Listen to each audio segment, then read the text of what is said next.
Alors bien, bonjour, merci d'avoir choisi la visite guidée que propose le Souvenir Français. Alors, le Souvenir Français est une association nationale qui a pour vocation d'entretenir les tombes et la mémoire de tous ceux qui ont œuvré pour la patrie française. Et donc là, nous allons démarrer la visite guidée qui porte sur Aristide Maillol. Alors Aristide Maillol est né en 1861 ici à Bagnoul-sur-Mer, un peu plus haut, dans le quartier qu'on appelle le quartier du Poudanquet. Et donc durant cette visite, nous allons vous présenter 3 de ses œuvres qui sont aujourd'hui exposées à Bagnoul-sur-Mer, dont la première est celle qu'on appelle l'Île de France sans les bras, qui a été faite entre 1921 et 1925. Alors comme vous pouvez le voir, eh bien, cette statue, en fait, nous montre une jeune femme.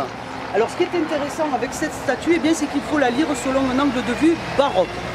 Alors, le baroque, c'est tout simplement, au XVIe, XVIIe siècle, les sculpteurs s'aperçoivent qu'une statue a 4 faces. Auparavant, au Moyen-Âge par exemple, on ne sculptait que l'avant des statues puisque l'arrière était bien souvent collé contre un mur. Seulement, au XVIe, XVIIe siècle, eh bien, les sculpteurs vont avoir envie de travailler les 4 faces de la statue. Et ce que va faire Aristide Maillol avec cette statue, eh bien, c'est qu'il va nous parler des 4 états de la femme.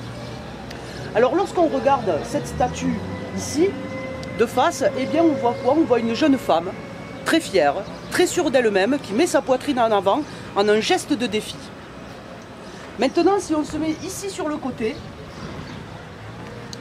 si on regarde maintenant le profil droit, eh bien là on voit une femme qui quelque part nous passe devant.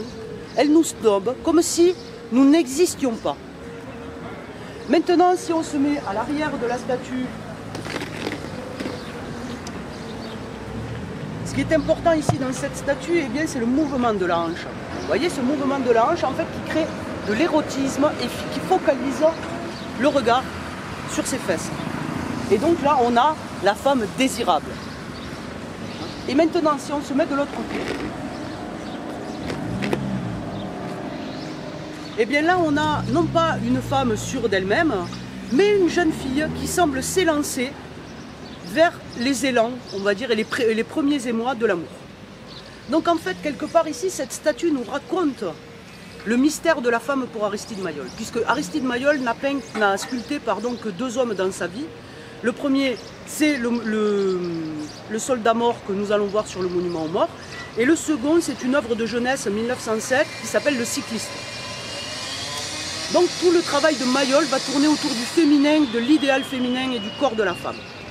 Et Maillol, quelque part, aime les femmes, mais ne les comprend pas. Et c'est cette incompréhension qu'il a essayé de matérialiser dans une statue qui, en fait, n'est pas une seule statue, mais qui représente 4 femmes différentes, les différents états qu'une femme peut montrer à un homme. Donc ce qui est intéressant dans cette statue, c'est d'essayer de comprendre comment le marché de l'art s'est démocratisé au XIXe siècle. C'est-à-dire que pendant très longtemps, seules les personnes très aisées, c'est-à-dire les gens qui détenaient du pouvoir, les rois, les nobles, pouvaient se faire des statues ou pouvaient en commander. Et là, nous rentrons au XIXe siècle avec la classe bourgeoise qui, elle aussi, veut avoir des objets qui embellissent sa demeure. Et donc, c'est ce qui va permettre aux sculpteurs, quelque part, de s'enrichir. Alors, Maillol va travailler exactement comme Rodin. Alors, Rodin, il est de la génération précédente. Et donc, en fait, ils vont travailler par morceaux. C'est-à-dire que si jamais vous ne pouvez pas acheter une statue de Rodin parce qu'elle est beaucoup trop chère, donc vous pouvez acheter une partie de la statue, une main, un bras, un pied, une jambe. Donc, en fait, c'est ce qu'on appelle la démultiplication. Et Maillol va travailler un peu comme ça. Alors en fait, au départ, ce qui se passe, c'est que Maillol va d'abord sculpter un buste, cette partie-là. Et ce buste, il va l'appeler « Jeune fille entendant l'eau ». Et vous pouvez le voir au musée d'art moderne de New York, ce buste. Et puis il va laisser le buste dans un coin, et il va le reprendre quelques années plus tard, et cette fois-ci, il va rajouter des jambes et une tête. Et c'est donc là qu'on va retrouver l'île de France qu'on appelle sans les bras.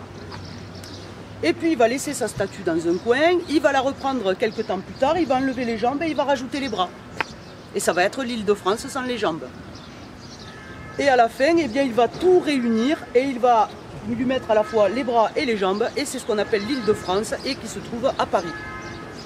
Alors, ce qui est intéressant avec cette partie-là, c'est qu'on voit qu'une statue n'est pas figée C'est-à-dire que quand vous sculptez un bloc de marbre, ben, la statue elle a une forme et elle ne peut pas en changer. Alors que là, quand vous travaillez sur le modelé, vous pouvez modifier votre statue en fonction de ce dont vous avez besoin. C'est-à-dire qu'avec un seul modèle, vous pouvez faire 4 à 5 statues, voire plus. Et c'est tout le problème de Mayol, et c'est pour ça que c'est l'un des sculpteurs français qui est le plus copié, où il y a le plus de faux qui circulent, parce que justement, pour une seule œuvre, il y a plusieurs copies possibles. Un Michel-Ange, il n'y en a qu'un. Un David, il n'y en a qu'un, parce que c'est un bloc de marbre qui est sculpté. Pour un Mayol, c'est plus compliqué, d'où tout le problème du travail des faussaires et des copies qui sont sur le marché actuellement et qui sont désignées comme des Mayols.